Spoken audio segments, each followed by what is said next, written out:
I'm James. I'm Carrie. I'm Lacey. And I'm Lee at Just One More Fix. A proud member of the Gonna Geek Network. Just like the show you're listening to now. The opinions expressed are those of each individual host. Check out all the other podcasts at GonnaGeekNetwork.com. And get ready, because geekiness begins in 3, 2, 1. Stand by for a brand new episode of All Things Good and Nerdy. Good morning, everyone, and welcome to episode 333 of the All Things Good and Nerdy podcast. This is the one that I have resurrected from tech disaster after failing to tech disaster last week. I'm Chris. Joining me today, the one, the only, Willie D. Nelson with a poofy hat. You goddamn right. It's pretty fantastic. Isn't it rather cunning? It is. For those that aren't paying attention or listening on audio, it means that Willie is wearing Jane's hat. Jane, the man they call Jane. And he's got to stop there because of fair use. He gave to the poor. Fair use. You can't keep singing it because Fox will sue us, and I don't want to get Fox sued. canceled it. They gave up on it. But they still own the rights. And if we've learned anything, Fox Bring will it, sue Disney. Fox will sue us. Isn't that right, Anthony? Fox is going to sue us that- if we keep this up. It's possible. See? Is that finalized yet? Is that still going? I don't think it's done yet. Well, no, it's a done finalized. deal. It just takes time Yeah. for it to finalize, right? Yeah, it's all the process of moving whichever middle management over that they're going to keep and deciding which jobs are getting fired and who's But going it to is do done. what. Yeah, it's a done deal as far as I know. All right. So for those of you that are watching live or watching the video show at a later date, you might be looking at it going, wait a second. This doesn't look right. Well, I hinted at the fact we had tech issues. Last week, my internet was out because I was getting new internet installed, and then there were issues afterwards, and I have the wrong mic flag, so I'll change that while I'm talking to you guys. So they fixed my internet, with it. and that's working. Well, this is not the Sterling Tribune. And then we start up the show this week, and I'm running a couple minutes behind, so it's about 14 till, and I pull up Streamlabs OBS, which is the application I use to capture all of this and then stream it out to you fine folks over on twitch.tv. I pull it up, and I take my little Stream Deck box, which is this little switcher box that I keep right here that I use for going to different scenes and stuff and to control everything in the recording, and I hit the button for All Things Good and Nerdy. It comes up, and I launch the application, and then I start hitting and trying to transition through the scenes. And I get caution arrows up on every button as I push it and go, oh, shit. So I pull it up. Uh-oh. It's pointing at scenes that no longer exist in Streamlabs OBS. So somehow all the layouts I made for what we've been using for ATGN for the last 6 months, they're gone. I can rebuild them, but I'm not good enough to rebuild them in 10 minutes before a show starts. Damn it, Chris. However, I am good enough to find the old version of the show layout, which you guys are seeing right now, which has the lovely peanut gallery in the side of the screen, and able to reset up my Stream Deck to work with all of those scenes. So fingers crossed I can pull an old archive of the the Streamlabs OBS layouts, which I should have a backup of somewhere, and resurrect it. But more realistically, what I probably should do is clean it up and make a more cleaned up version, because I never actually cleaned it up after I built it last time. I was like, this is close enough, and it was close enough for 6 months, and I never actually cleaned it up the rest of the way. So we'll see what happens. It's close enough. It's good enough. And as we were starting the show, we transition. There's different scenes for like the intro music and the Gonna Geek pre-roll, and I go, crap, what's going on? It's just a straight cut to scenes, not a fade transition. I realized I had to go in and update the transitions. So yes, guys, we will now fade between scenes. Watch this. We're going to fade back and forth. Woo, the fade is working. Okay, Sailor Poland, maybe I'll... So we're a You say Jane so. sequence? Is that what you're We saying? can't see it. Yeah, you guys can't see it. The folks that are watching. I actually have an idea of how to make it so you guys can see it, but I have to wait until Willie's computer will play nice with Skype. So My computer. yeah, remember we tried to do Skype video and That was it wouldn't my even computer? handle your video? Yeah. I just have to probably update it. I just got to figure. I can't remember how to update stuff on a computer. It might be more your internet that was the problem. It was I think I just need to update Skype because I rarely use it unless I'm a guest on another podcast. That's the only time I ever use this on weekends. This Sundays at this time. Thank you, son, for brightening up my screen. This is the only time I actually use a physical computer other than a phone. which a phone is a computer pretty much. So, yeah. I'm not tech savvy all that much. Well, I guess I am, but Well, he's a little more than tech-savvy, average. and we'll get to that when we get to the news of the week and some Willie impressions on things. Whoa! I said you are tech savvy. Oh, okay. I thought you said you're not. Or No, like, I said you seem are. like it. Unless I misspoke, Thank I don't you. know. Well, I don't know if I agree with you from what you're thinking of. So we may keep the sidebar chat for a while. Sailor Poland's in the chat and seems to think it works better than the previous version. It is static, so it will stay there forever. You constantly see the flow of the chat room. We'll see what happens. It's working right now. That's all I cared about. But we are back. I apologize last week for the short notice. Like I mentioned, we had to cancel the show because I literally could not get on the internet. I had an installer come out at 7:30 a.m. to do stuff, and by the time it came up for the show to roll around, they were still troubleshooting why my cable wasn't working properly, which was a problem for my internet. But thankfully that is working now. I do have, well, I'll get to that at the end and what I'm into. The internet upgrade was pretty sweet. Willie's going to be jelly. Nice. We'll see. He going to be jelly. But you guys have any Chris, other... I'm already jelly in your palm of your hands anyway. Oh, that's sweet. Thank you. Had to be done. Had to be done. You guys have anything else? Well, yeah, it did. You guys have anything else you want to bring up before we start actually getting into the news part of the show? I've been rambling long enough. The listeners and viewers are probably tired of me complaining about technical issues by now. And if you are, send me an email to js@gonnageek.com and I will be sure to get back to you. Isn't that how we normally start the show? Yeah, but I did a lot more complaining than normal. I feel kind of bad. Wish I do more of that song than just that. You can't sing songs, man. I just did. I've been doing it. I'm going to have to mute you. Like it's the first time. You're right, Willie. It's not that you can't. It's that you shouldn't. Fair. You know what? I like your thinking, buddy. Motherfuckers at work tell me I can't do stuff all the time. It's like, well, obviously, if I already did it, that means I can. Now, you might tell me that I shouldn't or that you don't want me to. Don't fucking tell me I can't do something I just did. Obviously, I can do it. You can do what you want. It's a free country as long as what you're doing doesn't infringe I will upon. restate. You're not allowed to masturbate in the men's restroom. No, you're not allowed to get caught masturbating in the men's restroom. I mean, we've all been there. No cops, no stops, man. I'm sorry, what? If no one catches you, did you break the law? No cops, no stops. Oh, there's one thing from The Simpsons that will always stick in my brain. I don't even know what episode it was, what else was going on during it. I just remember Homer having to get somewhere really fast, and he was like, he closed his eyes driving through a red light. It's not illegal if I don't see it. Wow, that's about as dangerous as possible. That's the one thing from The Simpsons that stays in my head is that one scene. And for some reason, it works for this one particular moment right now. Nice. Apologies in the chat room. The Nightbot went a little overboard and said there was excessive caps issues. It should be fixed now. Fucking internet. God damn it. I just like that it's giving Sailor Poland shit. I know. Sailor Poland's a regular. I have it set up. Nightbot allows you to designate people as regulars. I did not set the regular filter on for the excess caps rule.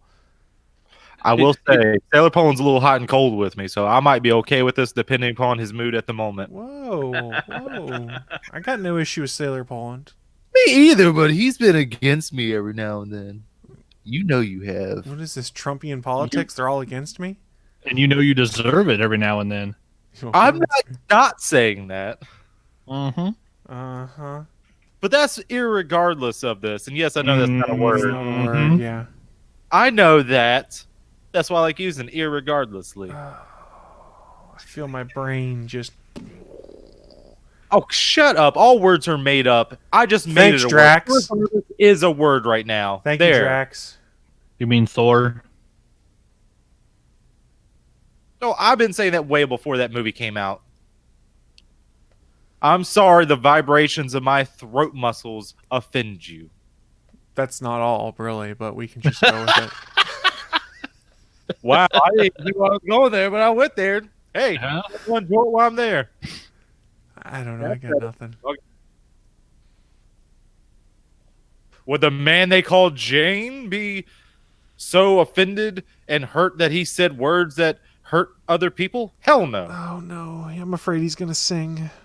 No. Trust me, I would have sung if I was going to. Thank God. I mean, I will later on. That's a guarantee. Thank you, baby Jesus. Willie is not gonna sing. Breaking news: he's not gonna sing. Sweet baby Jesus, please take me to the Lord. And on that note, we're going straight to the news. Live from the ATGN studios on the internet, it's the news of the week. So we have hit that part of the show where we run down what's in our minds. Some of the most interesting, geeky, and or nerdy news to have dropped in the past week. And there's been some doozies. We've actually got 2 weeks worth of content to hit because, I complained about in the pre-show, internet gods don't like me. But let's kick things off. Let's start off with Anthony Bachman. What do you got for us for your news this week? I have the growing popularity of role-playing games is bringing us something very, very cool. With Critical Role, and now Joe Manganiello's done his own death saves groups going on. You have all these celebrities, all these people doing Dungeons and Dragons. Wait, and who? Joe Manganiello? Isn't that the guy, the dude from Baby's Day Out and that show Joan of Arc? Who's the dad in that? I don't think so. I don't know about any of those. Joe Manganiello he's Deathstroke. He's Deathstroke from Batman. He's Deathstroke. He was the Flash Thompson in the original Raimi films, but he actually was a dork in high school and then grew up to be a giant bodybuilder dude. He was in the Magic Mike movies. He's huge. Go on, I'm never gonna get it. Looking at Willie's head, I can see smoke coming out of his hat. You see the gears grinding to a halt. It's like air. As the popularity has grown, one of the things that people have really enjoyed, Tess Fowler is this fantastic artist. A lot of people could have seen her stuff on. She had a couple of the Rick and Morty books.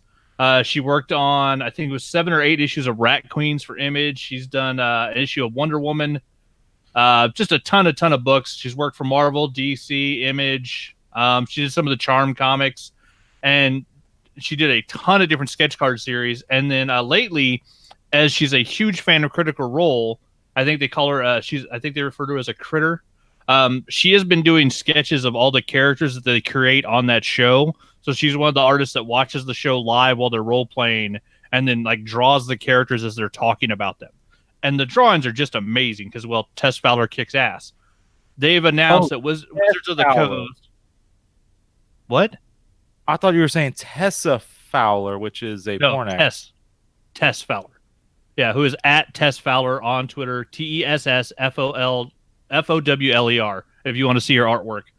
They've announced that Wizard of the Coast IDW will be doing the latest official Dungeons & Dragons comic book with 2 faces familiar to the Geek and Sundry fans. B. David Walters of LA by Night and Ask Your Black Geek Friend is going to do the writing, and Tess Fowler, who they refer to as a critter extraordinaire, an occasional guest on the Wednesday Club and Gather Your Party, is doing the pencils. So Tess is going to be doing an official Dungeons & Dragons comic book. So yeah, we got celebrities like Vin Diesel, who used to play D&D in high school, and people talk about all that shit all the time. He still does it on some movie sets. You have these groups, like Joe Manganiello doing his own company now. Geek and Sundry's just got a bunch of different people that do live role-playing games. Who is it? There's a bunch of comedians that do Nerd Poker, which is a podcast that's all based on a role-playing game with Brian Posehn. I think it's his last name. Brian Posehn. Posehn's delightful. He's hilarious. Yeah. And his group of RPG, they do an ongoing one called Nerd Poker as a podcast that's insanely detailed. But yeah, so the popularity of Dungeons and Dragons is growing. It's kind of crazy to see what was possibly the nerdiest thing ever. The thing that got people made the most fun of, like me in junior high and high school, is now to the point where people superstar movie stars like Joe Manganiello are starting their own D&D companies that are selling T-shirts, and his is awesome because it's called Death Saves, and so it's literally something that you roll for in Dungeons and Dragons is a death save, and so he started a company called Death Saves, and they have T-shirts, and they're doing their own live streaming of a role playing game. I love seeing that this, like, what was the nerdiest thing ever is now growing in popularity to such a huge level that one of the fans of one of those shows is going to be doing artwork for an official Dungeons and Dragons book. And also, honestly, I love following Tess Fowler online, so I wanted it to be my news of the week because I'm super happy for her because I know that it's going to kick ass. If you haven't seen her artwork on Rat Queens, it's already a given that she can draw anything and everything you'd find in a Dungeons and Dragons campaign, which Rat Queens basically was a Dungeons and Dragons fantasy world. She also did, two of the issues of the Rick and Morty Dungeons and Dragons comic. So, yeah, she's done a ton of stuff, and it's going to be a really fun one to look for. So I don't know if it's set for release early 2019. That's closer than it would seem. I mean, it's almost November, so it's pretty close to early 2019 now. Yeah, it's a 5-issue series. Will cover decades of time. Let's see. Oh, it says it's going to take place in the Forgotten Realms world. For those that know the different set areas in the D&D worlds. So there's the write-up. When war threatens the Moonshae Isles, legendary heroes return to defeat the forces of an unthinkable foe. Young wizard Helene and her friends grow from raw recruits on the streets of Mintarn into powerful warriors. This is the first chapter in an all-new 5-part fantasy epic set in the Forgotten Realms. So yeah, with Dave writing and Tess doing art, like, it'll be a fantastic book. It's one I'm probably going to have to pick up. I'm trying to pull stuff off of my pull list, but hey, now since I'm not buying any DC books, maybe I'll pick up another IDW book. Because I did drop Nightwing for my pull list for the first time ever since he's had his own title. Wow. Because the new story is that bad. Fuck you, Dan Didio, and your hatred for Nightwing. He killed the character without actually killing him. He's wanted him dead for how many years? I mean, honestly. Like 30. Yeah. They've killed him off multiple or started the path of doing it multiple times. It really shouldn't surprise anyone at this point. Yeah. And DC's resurrected, but yeah, they basically did what I've been referring to as regarding Richard. They shot him in the head and erased his memory and then turned him into an asshole. So basically, head trauma changed his personality. So he no longer remembers being Nightwing. He no longer remembers being Dick Grayson. And he now goes by Rick. And he's a shaved head douchebag that hangs out in a bar and drinks all the time. Yes, that's because, God forbid, we call someone Dick in today's modern world. People automatically assume you're talking about a penis, not a shortened form of Richard. In all fairness, I never understood how you got the nickname Dick out of the name Richard anyways. So ask Dick Nixon. He was Tricky Dick. That was one of his names. I've never understood that name. It's such a weird one. Do they call him Dick Grayson in the Titans TV show, or do they just call him Richard Grayson? I haven't watched it, so I have no idea. I can't remember. I think usually they just call him Grayson. Evidently, according to Sailor Poland, DC's been leaning into this for a while. There was an ad campaign last year that was "You Don't Know Dick." Yeah. And what's worse is that they just came off of like 3 continuous story arcs that were amazing. And the writer that they brought in to deal with it is Scott Lobdell, who's a great writer. So he's probably going to write a fantastic story, which I'm assuming will either be creating some other bullshit version of a hero or getting him back to being Nightwing. But honestly, it's gotten to the point where I no longer care. Like, Kyle Rayner was my Lantern, Wally West was my Flash, Dick Grayson was my Nightwing, and the best Robin ever.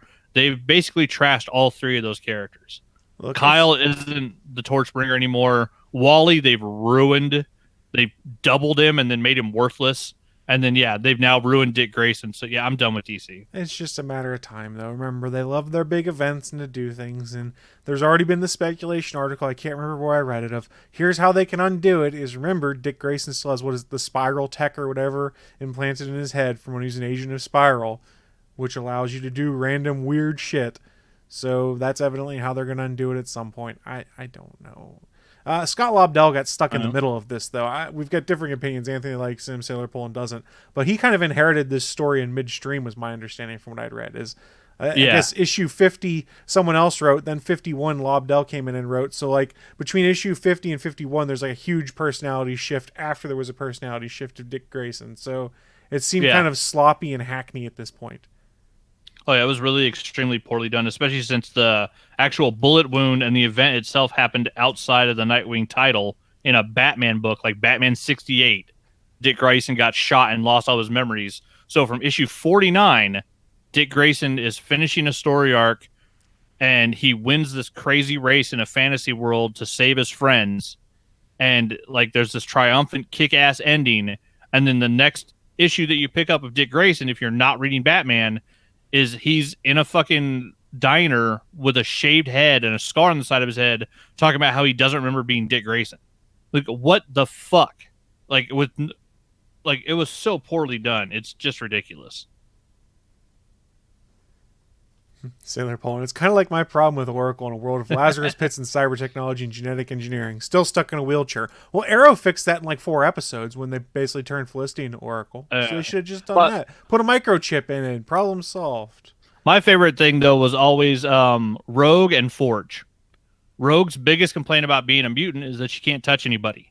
Forge has the mutant ability to create anything out of technology. And they did a storyline in Genosha where human scientists, which is basic tech, could turn mutant powers off and on. Why the fuck couldn't Forge make a watch that could do the same thing for Rogue? She could turn her powers off and go Bone Gambit. So let me steal a catchphrase that Neil, from occasional guest host and former regular host of Starling Tribune, uses in there when we question why the Arrow writers do certain things. He pauses and says, because plot. That's why. Yep. Because plot. It's the same reason people answer the phone in the Scream movies. Because the script says so. Yes. So these things happen. Some things you just kind of have to set aside and realize this is how it's going to work. We're at a day and age where we're a bit more cynical on these kind of things. Like, why the hell didn't they do this? Blah, blah, blah, and armchair quarterback everything. I just remember the day when I first started reading comics and stuff, and you just kind of accepted what happened. You didn't sit there critiquing, going, why didn't they do this and this and this and that? Now, granted, that is a fun thought exercise at times, but I don't know. Maybe I'm just too tired to try and come up with the justification for some of these things anymore. I'll be honest. Speaking of, I'm just sad because it's the first time I've really dropped a major title that I've followed for this long, and that's what makes me sad. Well, you're not the only one dropping stuff right now. We got some cancellation news, guys. Before we go on, a lot of denied by Willie. Bring it back to D&D. A lot of writings is rolling 20s and 1s. Natural 20s. You killed my natural transition for that. For a critical failure. Oh, yeah. It fits, doesn't it? Your transition was just a transition. It wasn't anything, no pizzazz to it. Actually, it was really good. It's actually a good transition. All the fuck over it with your big clunky Jane hat. You know what? You're right. I'm an asshole. It was a good transition. I don't think it's Sorry, Willie. No, you're good. No, I'm the asshole. We're all assholes here. It's part of our natural charm. I don't know. But like I was saying, things have been canceled. We're going to touch on it real quick because it happened last week while we were off, and Anthony wanted to in the pre-show. In addition to canceling Iron Fist, Luke Cage was canceled, and it leads to tons of memes. Yes, it has been meme friendly on the internet, and there's already been there was a Luke Cage at one of the cons this weekend holding up a sign that said "Show canceled, will hero for cash." So yeah, the Heroes for Hire are now officially Heroes for Hire. In fact, what's his name? Finn Jones even saw one of the memes, and he's like, "Yeah, it hurts a little, but damn, this is funny." And he reposted one of the memes that said, "When both your shows get canceled and you officially are Heroes for Hire," and it was a pic of him and Michael Colton as freaking Danny and Luke.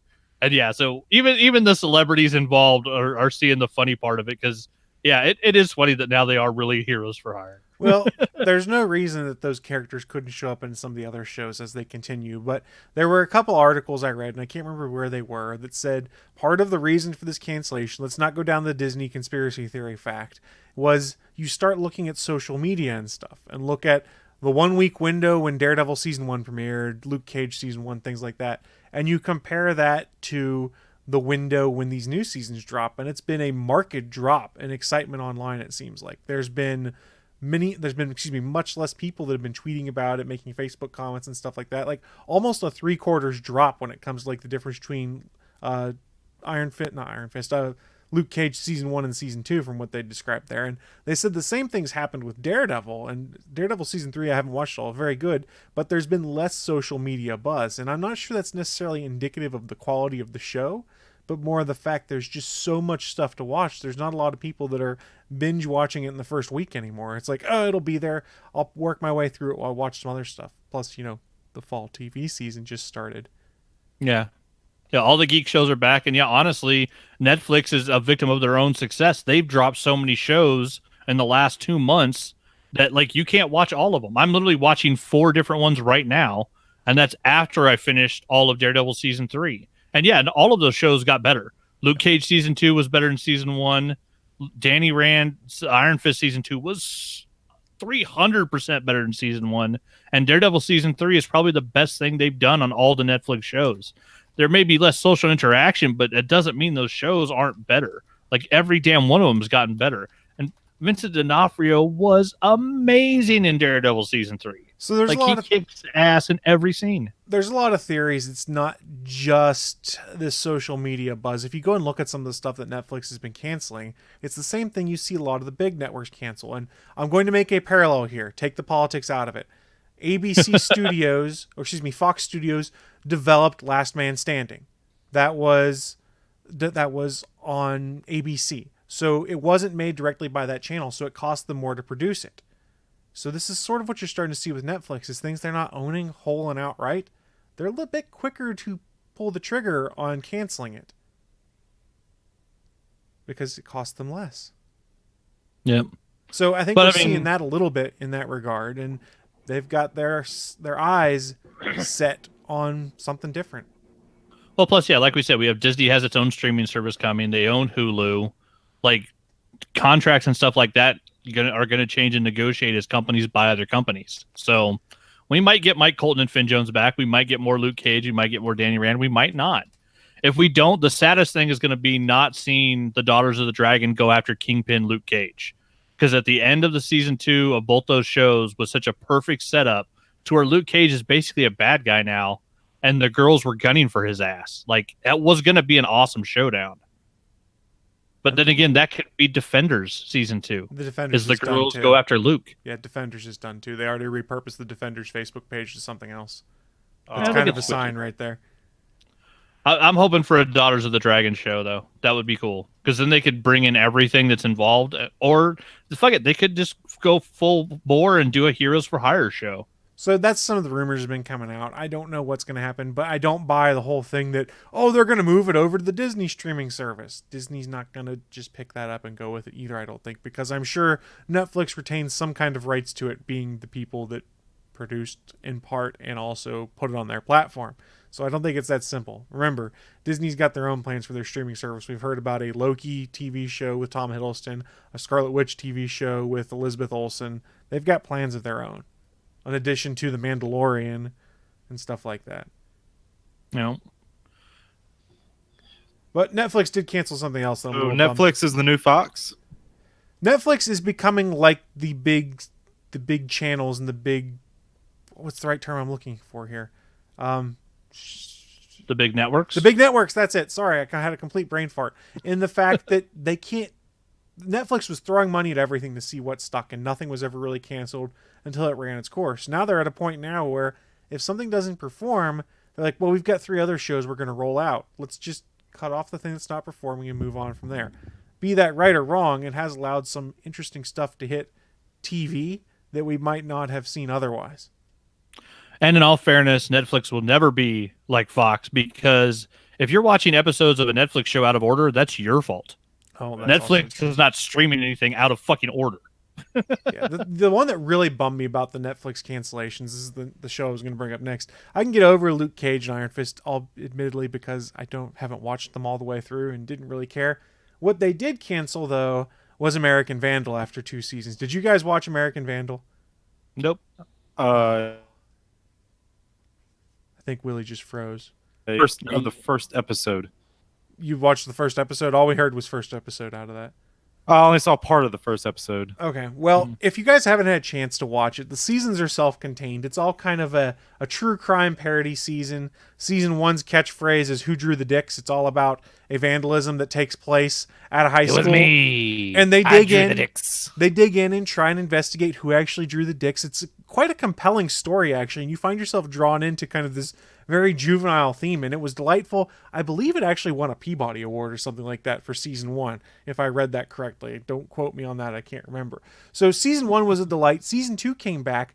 I thought it was even better. The premise is the main characters are Peter Maldonado and Sam Eklund. They are in their high school. Then in season 2, they're seniors in high school, and their senior project is they get called in to create a documentary and investigate an issue at a Catholic private school where people keep having laxatives put into their food and stuff like that, and they have phantom shitters, for lack of a better term, which sounds completely juvenile, but they build this incredible mystery around it. And if you like these true crime documentaries and stuff like that, American Vandal, very good. The problem is Netflix doesn't own American Vandal outright. So while American Vandal has presumably gotten a lot of views, and I believe its lowest ranking is a 97 on IMDb for one of its episodes and won awards, CBS owns part of it. So they don't own it outright. So they have canceled it in part. And I'm kind of bummed. But you guys haven't seen it. This idea why the network greenlights a show that they don't own, and then after it does well for 3 seasons, cancel it because they don't own it, like fucking Sci-Fi did with Dark Matter. Well, it's a matter of it's not profitable anymore. If you don't own like DVD and streaming rights to things, for instance, that's part of why Sci-Fi canceled a lot of their stuff, is they didn't own the DVD and streaming rights to it. So it aired, that was their money, and that was it. And they were putting up a bunch of money to help fund it too. So they didn't own those rights from the beginning. So how did they never realize that they weren't going to eventually own it? Like, it's not a fucking shock. You didn't own it from the beginning. Yes, but eventually you reach a point where more and more people watch it that way versus on your network. So it's more cost prohibitive rather to keep helping to produce it and put it on TV when you don't get a taste of the pie afterwards. It's fucking annoying. No, it's just the nature of the business at this point. Plus, like Suncast said, Dark Matter evidently had a lot of other issues going on too. There's also the fact that Sci-Fi doesn't know how to manage any Sci-Fi shows anymore. I mean, honestly, I don't watch Sci-Fi Channel anymore, but what are the Sci-Fi programs on there? Sharknado, 17. Yeah, exactly. They do shit Tara Reid movies.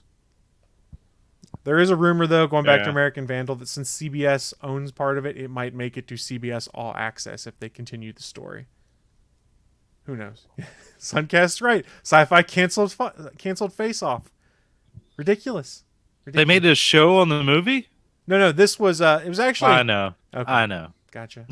Yeah, if you have that was their own, right? They created that, and it was a fucking reality TV show. Well, let's be honest though, it did go 13 seasons though, so we can't get too upset. So, but the idea that you own it, and they created it, and it's a reality TV show, and they couldn't even keep that going. They did 2 seasons a year, I believe, Willie. That's how it did 13 seasons. That's how they're on. I mean, but let's be honest. They did 13 seasons. Eventually, you're going to hit a point where the money you're putting into it doesn't pay off down the road. So while I'm bummed they did it, I can sort of understand it in that regard because it had a hell of a run.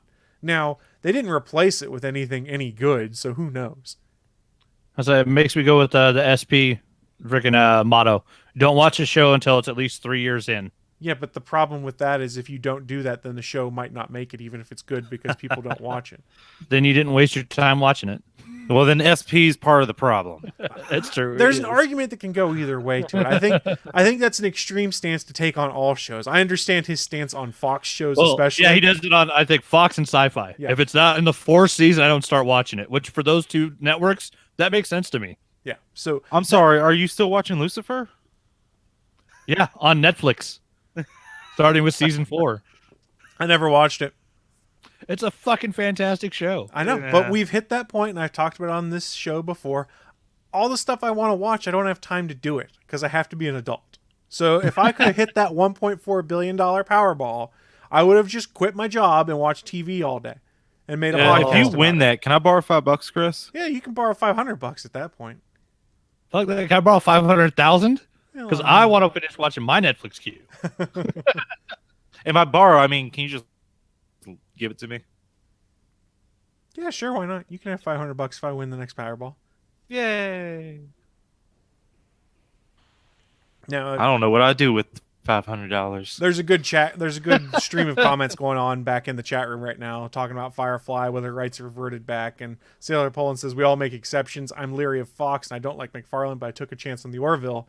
And things are very happy because of it. Yes, the Orville is delightful. Here's the problem. The Orville doesn't come back on TV until January right now because Thursday Night Football. So hopefully that doesn't too negatively impacted. If you enjoyed Star Trek Next Generation, you'll like The Orville, because it's basically a reimagining of Next Generation with slightly different people and little touches of humor.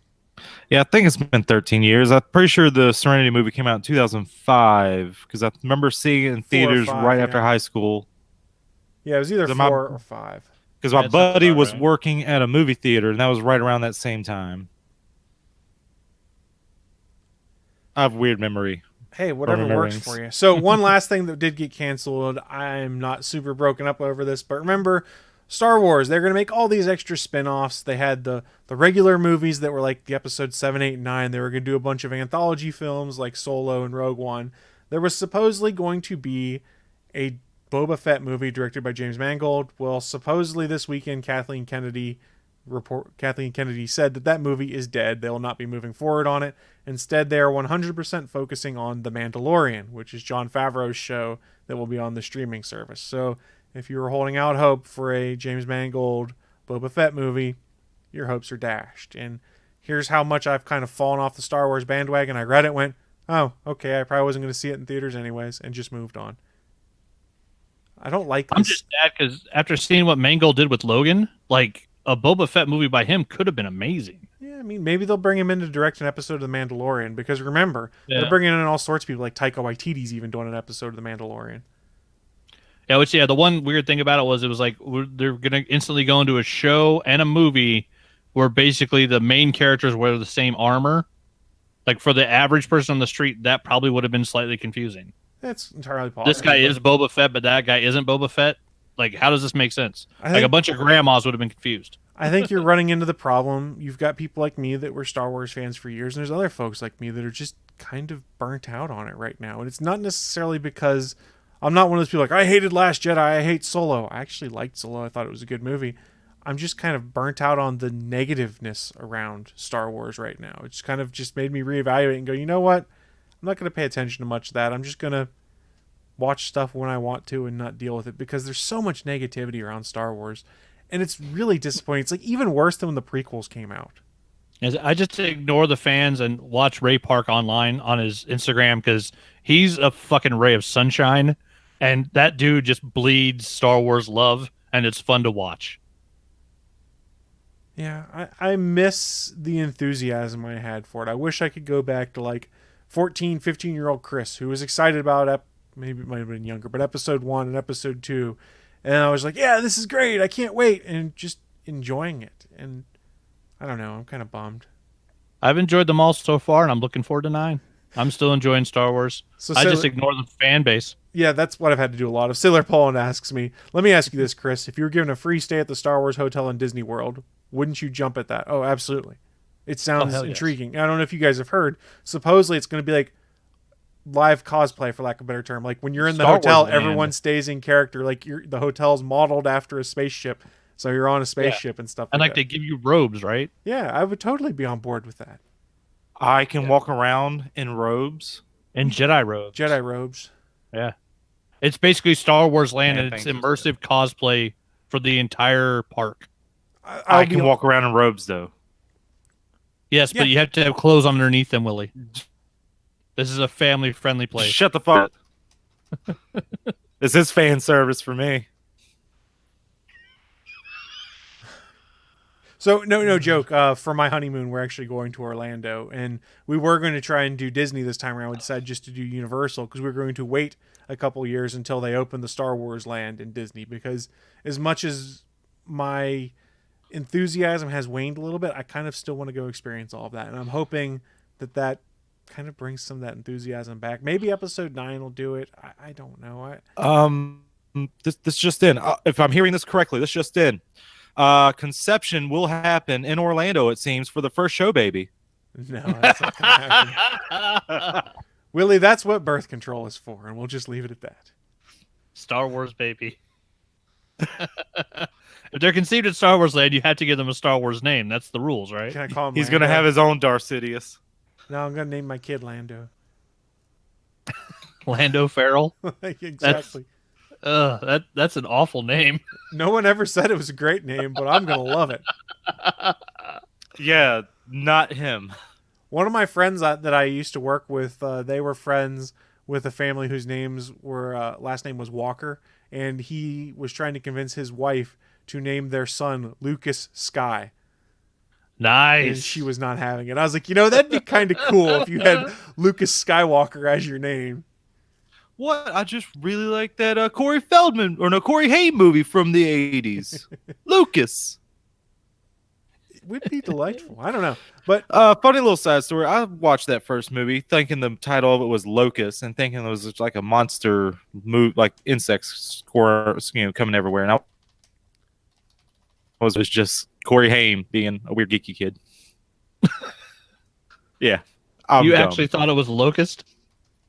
Or Locust. Yeah, I thought it was like Locust coming at ya. No, it was Lucas. I'm not the brightest. We already knew that. And I'll be honest, part of me also hopes Disney gets their own Marvel Land once the deal runs out with Universal. Yeah, it'll be exciting to see what they do once they have the rights to everything. Tell me you don't want to go to Avengers Tower in real life, and I'll call you a liar. If they build a real size Avengers Tower, what else are they going to do with the rest of that building? I don't Office know space. You rent that shit out in the middle of money. Disneyland. Yeah, how awesome would it be to go to your shitty fucking job where you work at a cubicle, but you're gonna look out the window and you're looking down at fucking Disneyland? Dude, you know what they would do? They would just turn it into a hotel. That's all they need to do, and then make the top few levels be for an exhibit. I'm not saying they're actually going to make a 100-story tall Stark Tower to do it, but not in LA. I've actually had 40 stories and make it look like it. I've actually known a couple people that worked for Disney, like for the parks itself, and there's two types of them. Ones that love Disney and are all about it, and ones are like, man, F that job. Yeah, it seems like you'd have to be kind of a lot of one or the other, just because you have to be real enthusiastic to be all Disney all day, every day. Like, that would wear on your soul. And I think it's a little weird. They actually know some of these people where I live. I don't live in Florida or California, so why would I know any of these people? Heck if I know. That's weird. It's just a little odd. But that's all I had for my negative cancellation news. Willie, you got something for us, though, right? Yeah, since I'm going to be on the road a lot more, I'm home now. I'm going to be out tomorrow. Oh, you can sing. I said one line, and then I stopped. You can sing, huh? And you're singing My Namesake. That's true. He even sang a Willie Nelson song on your ass. I did one line. I'm okay. But yeah, since I'm going to be on the road a lot, I already had a 3DS, and I also have a Vita. But I was like, you know what? I think I'm going to upgrade this. So I did the smart thing. I actually got myself a little self-birthday present. I got a Switch. Ooh. And what these controllers, I do like the controllers. I like how they say they have what do they call them? HD rumble in them. I believe that is the term they use. Yes. I mean, the rumble is nice. I don't know about HD rumble, but I mean, I don't know how they fit the rumble in that little small controller. I don't know. I'm kind of curious of what is the mechanism that's causing it. There are people that have done teardowns on it. I think iFixit has a teardown guide on it, so you could go and look at their screenshots and stuff and see. So the first day I got one game for it because it was for my birthday party, and we were all going to play a game. Super Mario Party that just recently came out. That is a fun game. The only thing with that game is there's not much to do in it. There's only 4 boards, and they're kind of small. And it's like, okay, this is kind of cool. But I just wish there was more to it. Like, there's not much to it. They did add it where every character has their own personal dice in addition to the regular numerical dice. But it's just a little, wish there was just more. And then the next day, I was like, you know what? I got a Switch, so I might as well get some of these Nintendo games. So I also got Mario Kart 8 Deluxe, I think it's called. I believe you are correct. Did you buy digital or did you buy physical? Physical. Okay. Now, I am all digital on the PlayStation. But with this, because I also don't have an SD card for it yet. I do have an SD card. I put it in the 3DS. And it has a couple games already put on it. And but this one I don't have it for. And I don't really have a need for it because that's going to be my next problem here. I already have all the games I have ever seen that was good that I wanted to play for the Switch.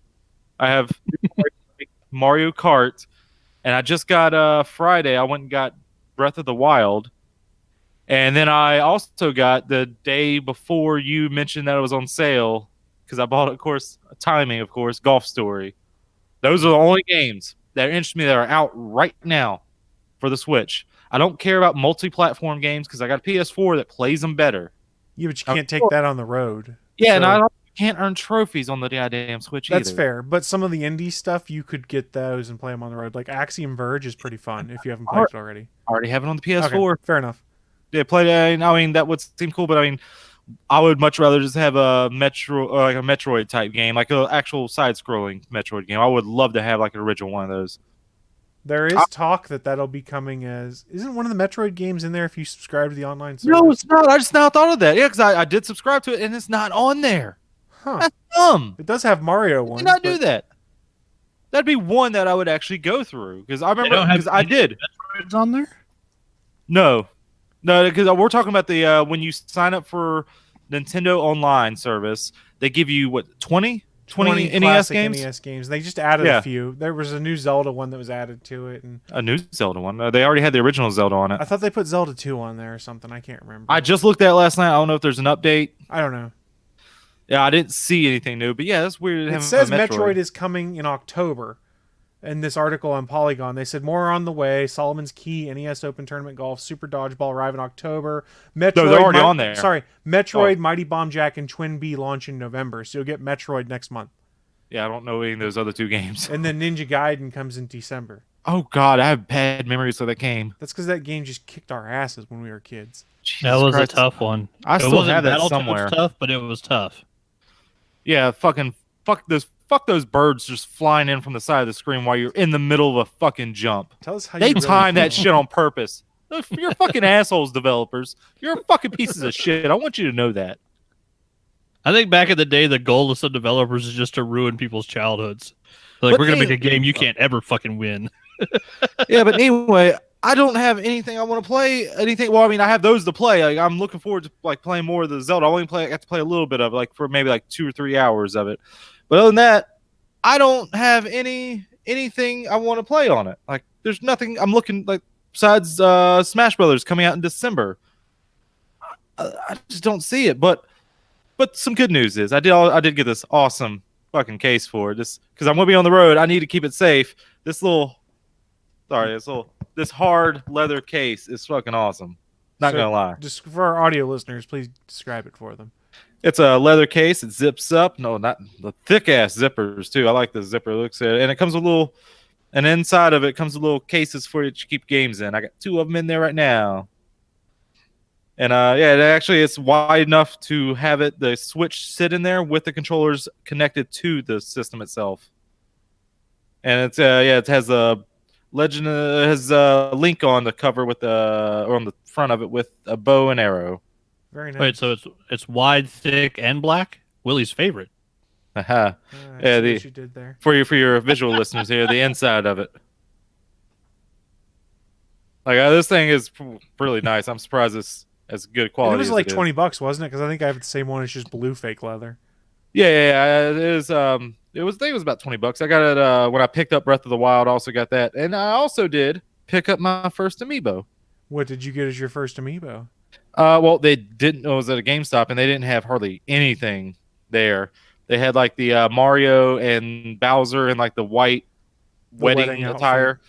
And then they also had a Link one. I think it's like the original from the Smash Brothers set. Looks like he's standing on like a yellow beam or whatever coming I think it was a different one than that one. Huh, okay. It was like because I think I have a couple different versions of them. And but the one I got was the Samus one. Oh, very nice. Bring back to Metroid. Yeah. It's a different one. It's not the one where like the original where she's holding her gun up like that.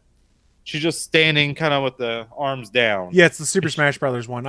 I got unhealthily addicted to amiibos, so I have a good chunk of them sitting upstairs in a case. They look really cool, and for the purposes of when you're playing Breath of the Wild, anytime you tap an amiibo, it will drop in like a treasure chest or something into the world that you can open. Whether it's Zelda, I haven't got that far yet.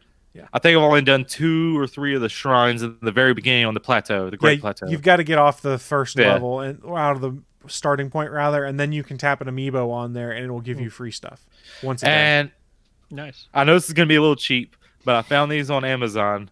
It's a bunch of little amiibo cards. It's not official, not at I know all. exactly what you're talking about. And you can just they have the little what are the chips called? NFC chips. Yeah, NFC chips. They have them built into the card. You can tap on. They have the Wolf Link one. That's the first one they pop in there. Like it has 20 hearts. So you get like a little. It's like the Wolf Link amiibo, and apparently you have to build it up in the game Twilight Princess HD game to have it so many hearts in the Breath of the Wild. It's like a little wolf companion will come help you out.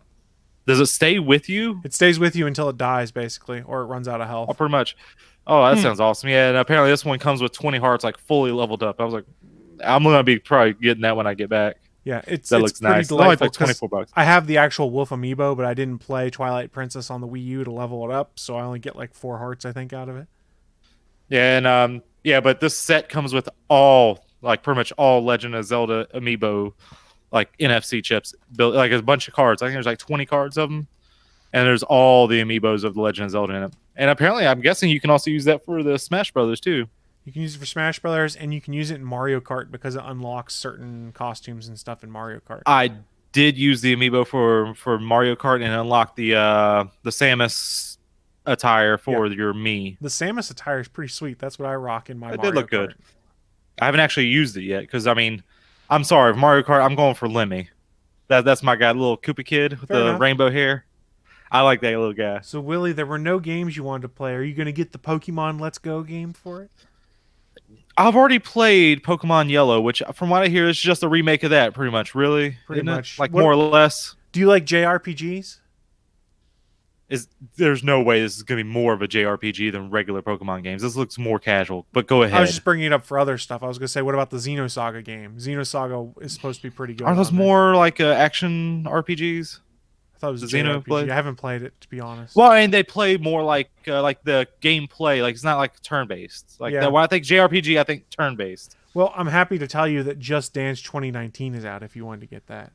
Where is it at? It's in an unmarked case because I got it. It's Just Dance 2015 for the PS4. Okay, very nice. I'm trying to just go through lists of stuff here. You think I had that, did you? You didn't think I had something to grab right there? I got you. You did get me. I do like the Just Dance games. But I'm not going to be doing the Just Dance on the road. That's fair. If you like dungeon crawlers, Diablo 3 is coming to the Switch. I've been playing it on my Xbox for ages. It's pretty fun. It's multi-platform. It is multi-platform, yes. But the question is, do you already own it on your PlayStation? And if you don't, is it something you'd want to take to be able to play on the road? If I wanted to play, I would have already had it. Fair enough. And I like Diablo. I did play Diablo 1 and 2 much later after they came out, of course, like back in like 2004, 2005 when I played them. And I got my fill of that. I got my fill of that that play style. And it's just... So, yeah, but yeah, like I said, I'm looking forward to the Super Smash Brothers. Yes, and I'm on GameStop's site just because it's an easy way to find the list of stuff that's coming out. But at the bottom of page 1, they're selling a Super Smash Brothers Ultimate Bundle, which is the game, GameCube controller, and the adapter for $109. Okay, I asked the guy there when I was getting the Breath of the Wild and the Amiibo and stuff in the case. I was asking him, like, are you guys still accepting like pre-orders for that? And he said, I don't know. And I forgot to ask when I was at the counter because it's kind of a weird guy, but he was all right. It's literally on their website right now, $109.99. It is the game, GameCube controller, and the adapter bundle. Well, I'll probably go into today to put down some money saying pre-order. Because I want to make sure I get this because I don't want it to be like run out and like, well, we're in low numbers. Because I know the fucking Nintendo. They did also. I know what you do, motherfuckers. That's true. They did also announce that new Super Mario Brothers U from the Wii U is now coming to the Switch in January. That's a side-scrolling one, isn't it? Side-scrolling one, if I recall correctly. I felt fucking dumb because I accidentally got the. I don't know where I put them. I got the cases here somewhere. I accidentally got the side-scrolling one for 3DS. What was that one called? The new Super Mario Brothers. Yeah, I think I got New Super Mario Brothers 2, and I thought it was like the 3D land, and I was fooled. And I was so disappointed. I was like, I wanted the 3D land one, but I finally did get the 3D land one. I played it a bit while I was on the road last 2 weeks before this week, and I'm enjoying the 3D. The 2D I started liking, but it's still no. There's still no 3D land. I got a buddy who swears by Mario Rabbids. He said it's really good. It's like $20 a lot of the time now on sale. I'm actually kind of interested in that, but my problem is because it's pretty much XCOM. Yes. Without permadeath. And Yes. that's what interests me, the non-permadeath, because that's something I did not like about XCOM. I know that makes it harder, and I can appreciate they did that for the people that do enjoy it, but it's not for me. I'm not bad-mouthing it. I'm saying I get too stressed out, like permadeath. Like, I can't take this. I got to reload the save because I can't have that person die because I've built them up so much, and it doesn't really reward you for spreading out the experience across a bunch of people. They want you to build up. Like, it's too much stress for me. I can't take it. I get that. I don't know. There's But some other I stuff am looking coming forward up. to it. If I could, I'd probably borrow it from a friend. If anything, You should borrow before I just go Splatoon. out and buy it. You should borrow Splatoon 2 and give that one a try. Do you think that's worth a buy? Because Nintendo does not drop the prices at all, So which is kind of annoying. you have to play online because it's the only way to play. So that's the catch. You would have to like put your That's phone the on. only way to play. You can only play online. Splatoon 2, you can only play online. I thought there was a believe single so. player. I don't know. If there is, I haven't played it. What I was going to say is you're swapping your phone over to unlimited data. You could just put your phone in hotspot mode and play that way. Connect. Yeah, I did just get unlimited data. Yeah. Thank God. 'Cause Assuming that lets you hotspot off of it. I don't know what the terms of service are. I think they said something that you can do it. I don't really know, but I don't know. But they're well, if you don't know, people in the I see Bazy Gaming saying Splatoon is worth it. Does it have a single player? Because I'm going to be on the road, and I don't think I'm going to be using that hotspot that much for online. I think there was a single player function in it, but I don't think I ever played it because I had more fun playing online. I haven't picked up Splatoon 2 in a few months, though, just because I've got a ton of other stuff I want to play right now.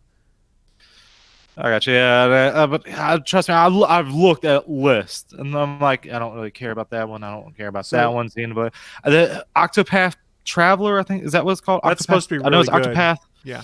That is a classic JRPG. I thought that's where you were going with that one, Yeah. and I'm not sure if I'm ready for like. I don't really like the look of it. Pretty much, I know that's a weird thing to say. Like, the reason why I was asking about those JRPGs is I've got a friend that's put like 120 hours into Xenosaga.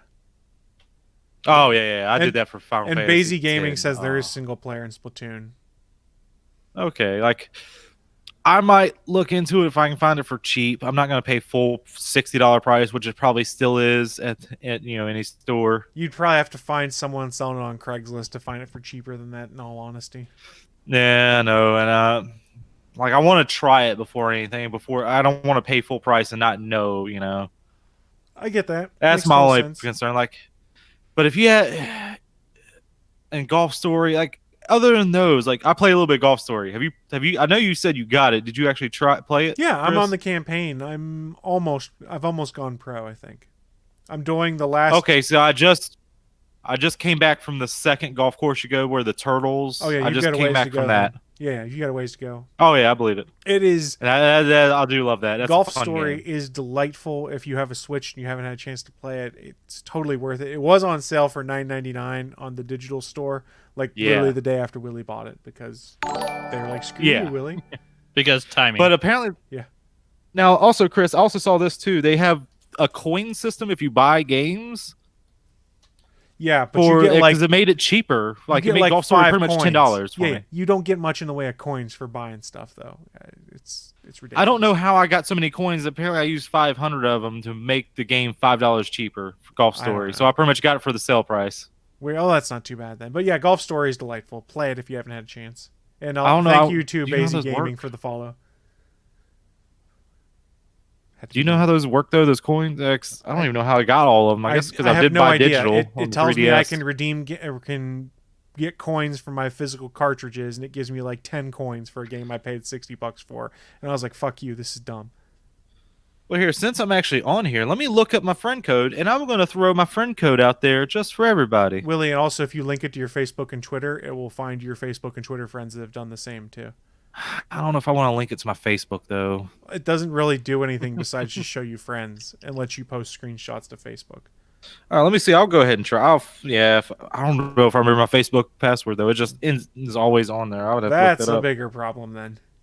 All right, so how do I do that? I go to the system settings. This is captivating entertainment for people that are watching us You right goddamn now. right. This is post show shit. Yeah, let's do that in I don't post-show. care. We're going to do it in post. Fine. This is fine. Well, it should be fine. It was a good idea. Say something, I'm giving up on you. Quit singing. You can't tell me how to live my No, goddamn life. fair use. I don't even know can. that song or who does it. I just that You don't have to listen, but I can tell you to knock it off. James. Stop. You've got to stop singing. I can't say a name, Jane, in a melodic sense. No, because I know where you're going with it. Because you're trouble, you see. You're trouble. You sound like all my exes. Because you, sir, are not to be trusted. Not to be trusted. But you know what is to be trusted?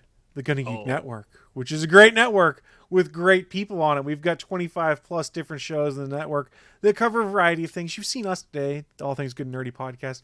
We run the gamut. We try and talk about as much interesting geeky stuff as we can, but we do have things that are a bit more narrowly focused. We've got things that talk about video games, movies. We've got specific television-based ones, like we have a show all about Arrow. We have a show all about Agents of S.H.I.E.L.D.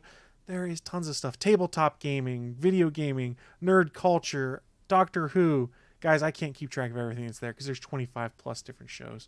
But each week, we do like to try and highlight one specific show and be like, hey guys, you should go check this show out. We think you're really going to enjoy it. And Willie, I picked this one specially for you to have to read about because I thought you were going to enjoy talking about our friends from Australia again. Now, I will say this a little bit insider baseball here. Sometimes I do pre-read these. Sometimes I don't. This is one where I didn't. So I saw the first word in there. I'm like, okay, let's go with this. Only after you said something about it. This week, I am talking about Game Life Balance Australia. Stream of Nonsense 14. Sex crazed sheep getting whipped. It's Stream of Nonsense time once more. Oh, how the time flies. So join your host, AC and Rob, as we discuss Professor Corona's Lemon Cartel, Super Mario Brothers power-ups, Japanese animal cruelty circuses, the entire history of Rob's experiences with the Mario franchise, handheld nostalgia, free Nintendo DS games, Astro Boy's butt gun, 8-bit Muttley, the joy of being stuck in a hospital with a toddler for 48 hours, spooky, and the even greater joy of trying to learn Braille. Trying is the key word there, boys and girls. Back to you, Chris. Well, thank you for your spooky rendition of what's going on in Game Life Balance Australia, Willie. So, guys, if you want to check out that show, go on over to Gonna Geek Network. GonnaGeek.com. Click on the network button. Alternatively, on this Monday, we officially launched the Gonna Geek Discord channel. So you can come join any of these shows on Discord, talk about what's going on, or just join any of our common channels we have on there. So if you want to come over to the Gonna Geek Discord, head on over to GonnaGeek.com/Discord. That will take you directly to our Discord server. And from there, you'll see there's a channel for every podcast on the network, in addition to channels where we talk about tech stuff, video game stuff, and just geek out about things that are going on. So it's a great chance to come and just hang out with the rest of the folks on the Gonna Geek Network. Oh, I just hit my hand on my desk as I moved. This is one of those days, guys. But yeah, come check out all the great stuff that's on the network. It's a lot of fun. But I think... Sorry, what was that you just said, Chris? It's a lot of fun. What? And a lot of Canadians. It's just one of those what? One of those days. One of those days when you don't want to wake up? No, I did want to wake up because I had stuff to do today. Everything sucks? No. It's a pretty good day, at least until I had to deal with some unwarranted singing. It's always unwarranted no matter what happens. Okay, that's a fair point. But looking at the time, it is time for us to start wrapping things up. Those of you guys that have watched the show for a while No, we wrap up with a little bit called What I'm Into. It's our chance to share with you guys who are watching live or listening at a later date just what kind of geeky and nerdy things we've been getting into, so that maybe, just maybe, you'll want to go and check them out yourselves. And hey, you can talk to us about them on the Discord channel, GonnaGeek.com/Discord as well. So Anthony, kick us off. What have you been getting into, sir? Oh, I have a lot. It'll take like half an hour. All right, here we go. I've been doing drawings for Inktober, and while doing those drawings, I've been rocking out to my Awesome Mix digital deluxe or double deluxe vinyl edition album. This fucking thing is awesome. The first piece of vinyl has the soundtrack, and the second piece of vinyl has the score. Like, the fact that they put both of them in one package, it's fucking gorgeous. And just, well, it's Guardians, so Guardians kicks ass. So I've been listening to that a bunch while I've been doing my sketches for Inktober this year. I decided to do individual sketch cards for Overwatch, which, yeah, you know, They doing look one. fantastic, buddy. Thanks, man. They look fucking awesome. Yeah, they're Check cool. it out. Look at his Instagram. Doing one a day doesn't seem like much, but once you're 28 in, like, it's becoming quite a nice little stack. So yeah, I've been stacking them up on my desk. Yesterday was Zarya, so I've got 28 of them, or 27 so far. What day is it? Today's 28, right? Yeah. So today is Zenyatta, and then I've got a bonus 3 more days. So I figured out what I'm going to do for those 3. I'll probably put a post on Zenyatta today asking if anybody can guess what I'm going to do for the next 3 days, because I've done all the characters at this point once I finished Zenyatta today. But yeah, so those have been fun. And I've been catching up on a bunch of my shows, watching all my geek shows. Flash is freaking awesome. I started watching Chaos, also known as The Chilling Adventures of Sabrina on Netflix. That show is as batshit crazy as Riverdale is on the CW. Sabrina's even more batshit crazy. Like, it's full on devil worshipping now in an Archie comic, and the way that the writers have mixed those two like genres together, it's basically like taking an Archie comic and shoving it inside a horror film. It's utterly entertaining, and Lucy Davis as Aunt Hilda is the best thing ever. There's a scene in, I think it's episode 3 or 4 that I watched last night, where she loses a tooth, and to turn and show that she lost the tooth, like, she kind of half smiles, half lifts her lip Elvis style, and they have a tooth just blacked out. It is like the cutest fucking thing ever. And then later in the episode, when it comes back, when her health is restored, you just see her go like this, and she like pushes where her tooth was missing to see that it's there, and she smiles. Fucking Lucy Davis is so awesome. And then I finished the first batch of DLC for Spider-Man. No spoilers, but it was cool to see. The game had been done by the time Steve Ditko passed, and so there was nothing they could do about that in the game as it was coming out. There is a shout out to Steve Ditko at the end of the new DLC storyline, which was really cool to see. And then I got my Ryan Stegman suit, so I'm happy. I finished everything. And then I did add to the Funko Pop collection. I got all of the Spider-Man PS4 pops. So I got Mr. Negative in his negative version, which is freaking just cool looking, because he's literally black and white. And then As all things should be. Really? All things should be black and white? Nothing And should be gray. I got Miles in street clothes. He's got his little what is it on the shirt? It's an M for Midtown High, I think. Says Miles in street clothes. And then the super cool one, I got the Spider-Man in the new. I have come to love it now. The funky white spider suit, but he's taken the mask off, so you have Peter Parker unmasked in the spider suit. Three more fun pops. Yep, that's what I'm getting up to. And then on Naki's recommendation, I started watching The Haunting of Hill House, based on the old Shirley Jackson book, which I remember reading in like junior high because it was one of Stephen King's favorite books. And literally, I don't remember anything about the book, so it was fun going into the show not remembering anything. And oh my God, I'm not scared of anything. Nothing scares me. I watch horror films for fun. I fall asleep to Saw movies. I wore out my tapes of Scream falling asleep to those. Like, I enjoy slashers and stuff. This show gave me the fucking chills. There have been multiple episodes where like the last shot of an episode plays through and I just get fucking goosebumps and chills up my spine. Like, this show is extremely well made.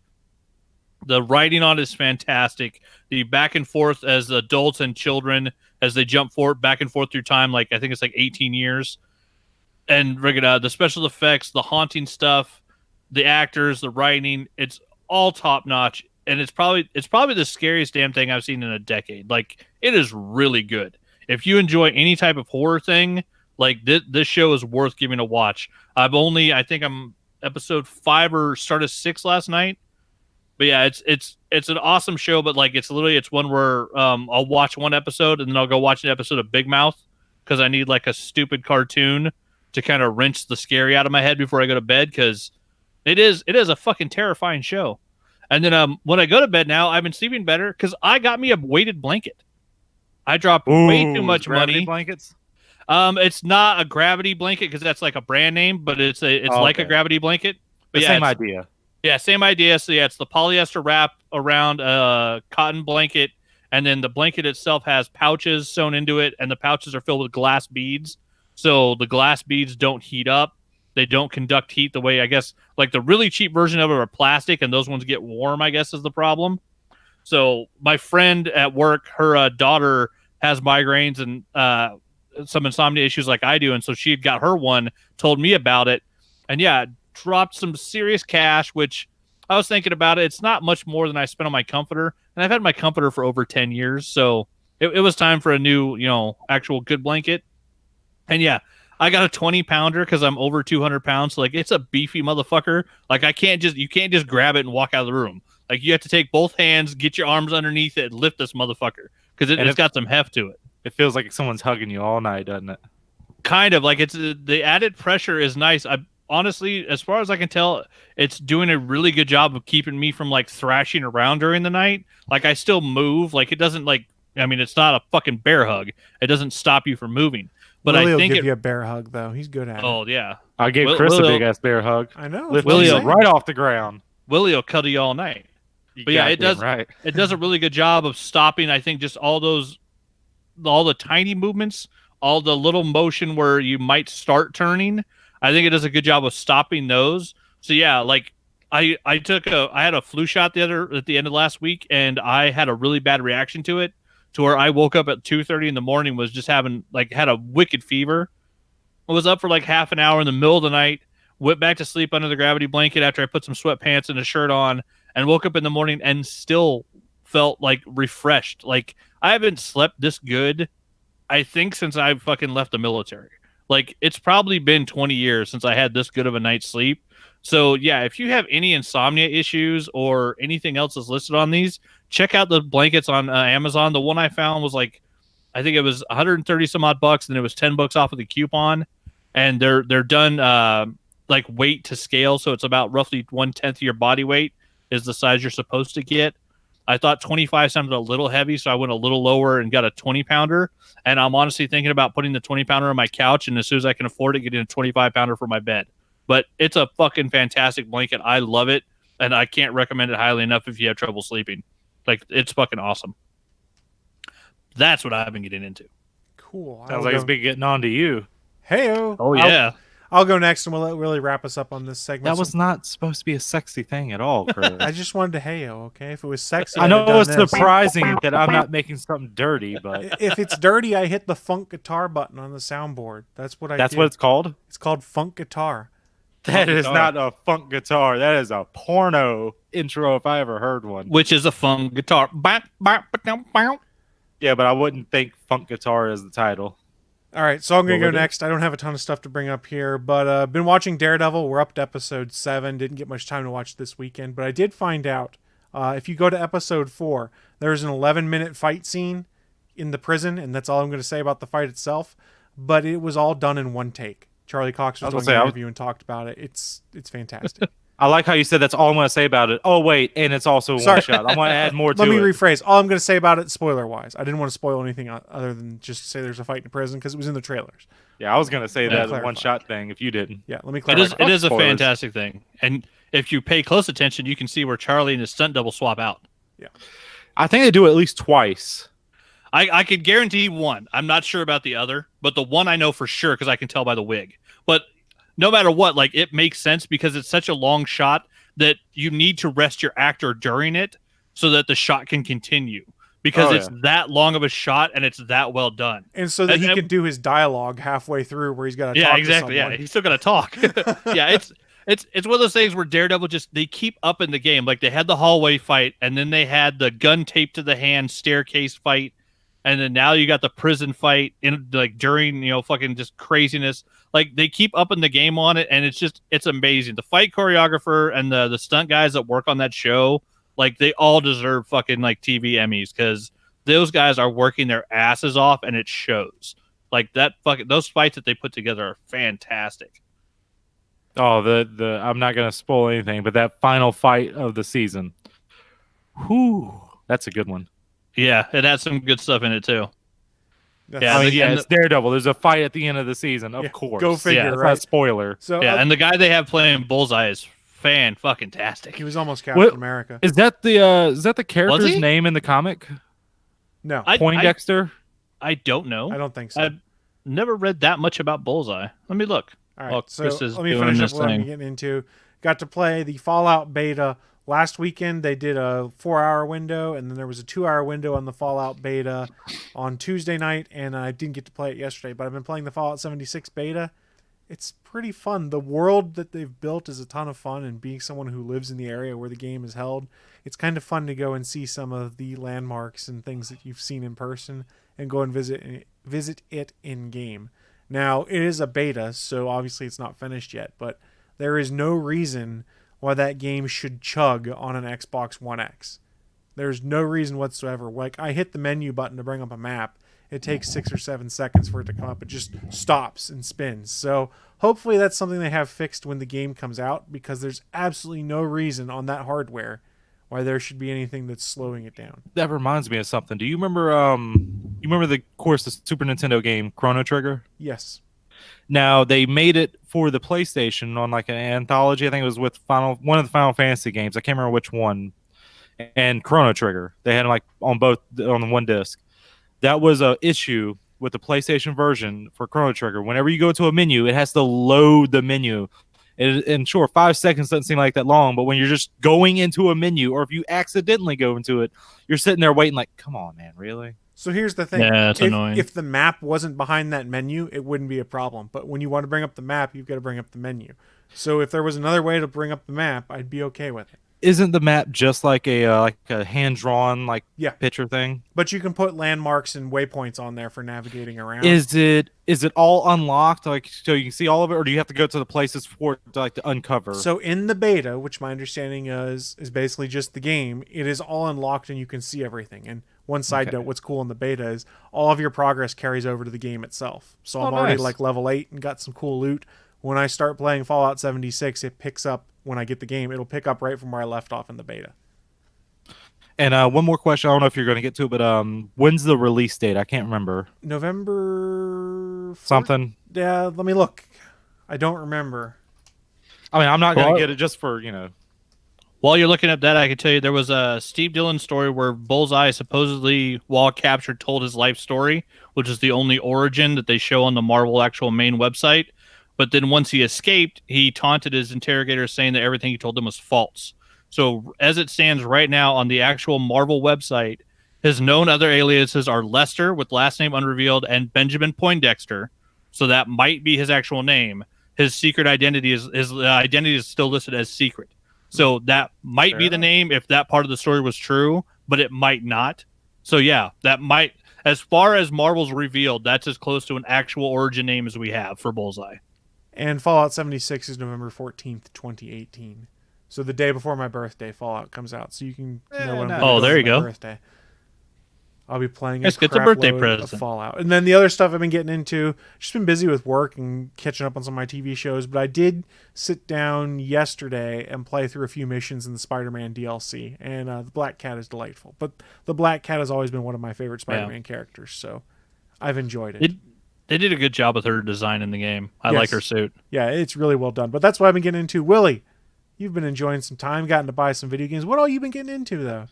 So I've been getting my Switch. Oh, I'm getting to that. I did find my friend code, and I'm putting it into the chat right meow. Right meow. That's my friend right meow. code. So if anyone wants to do it, I did go to do Facebook and I added you, Chris, and I also added Wing. Very nice. Hopefully he'll add to me too. I don't know if he's playing much of anything all right now, but yay, I got some friends. So at least I hope to be getting some friends, Chris, by the end of the day. I got to turn on my Switch, but sure. I don't know why you're talking about it. I thought my friend was going to be on Dead by Daylight all week because he's not working, and I ain't seen the motherfucker on the PlayStation Network all goddamn week because he's playing with a Switch. The fuck, Willie? I haven't been playing with my Switch. You've been playing with yourself, playing with some tits, whatever you're playing with. Oh, you're not getting the goddamn vials filled up. It's Halloween time in Dead by Daylight, man. It's fucking super creepy. I know. I thought I'd be doing a lot more. Actually, I haven't actually had a chance to be home a lot this week because my friends always want me to be out because I'm going to be gone for the next 2 weeks again. Stupid friends. I mean, aren't you a stupid friend too? No, you're stupid friends, not me. Your other stupid friends. I want you to play video games. They want you to leave the house. Yeah, well, let me quickly get into some of the stuff I've been getting to. I did go see 2 movies this week. I went to go see Venom, which was an all right movie. Like I said, best I can get into it. Yeah. Spoilers. We can fucking spoil. It's been 2 weeks since it's been out. Oh yeah, with Woody Harrelson. Woody Harrelson looks weird with that wig. I'm assuming that's a wig. Well, yeah, he's bald. Yeah, he's Cletus Cassidy. Is that right? Cletus Cassidy. Yep. That's Carnage's real name. I mean, hey, what's wrong with being bald? The Bald Brotherhood, motherfuckers. But anyway, yeah. So he just looks weird with that wig. Like it did. I hope if they continue on with that, they get him a better looking wig because it did not match like his face. It did seem a little off, but I think a lot of that is just that it's such a large curly red clown looking wig, which made him look like Cletus from the comics. It did. Like that's how he looked. That's the way he was drawn. But it was that shock revelation versus a guy that we're normally used to seeing bald. I think even if it was a great wig, I still think it wouldn't have looked really good because he still looked like Little Orphan Annie. Like it was just shocking. And that whole like stinger scene was just kind of weird. Like, okay, why is he going? Why is he not? Okay, I'm just going with it. The movie, just don't ask questions about the story and just go with it, and that you'll have a good time. Yeah, don't expect much. And I also went to go see Halloween last night or yesterday. I heard it's good. I'm still kind of curious why it's just called Halloween and no subtitles and numbers or anything. I get why there's no numbers because it is just annoying. It's a sequel to just the first movie. No other sequel matters except for the very original movie. Which is fucking stupid because Halloween 2 takes place on the same night and it was also done by John Carpenter and it had Jamie Lee Curtis in it. So like, yeah, but you also have to understand. But then you also have to. He gets both his eyes shot out, doesn't he? So what? He's dead at the end of part 1 and he shows up in part 2. He gets shot once and it doesn't really show where he got shot in that one, did it? I got shot somewhere in the midsection or shoulder, like in the Either way, he's an unkillable monster. They want to act like he's human for some odd reason. They don't really say he's an unkillable monster. I mean, but it's an all right movie too. I would say it's better than Venom. It's worth more of a going to the theater watching.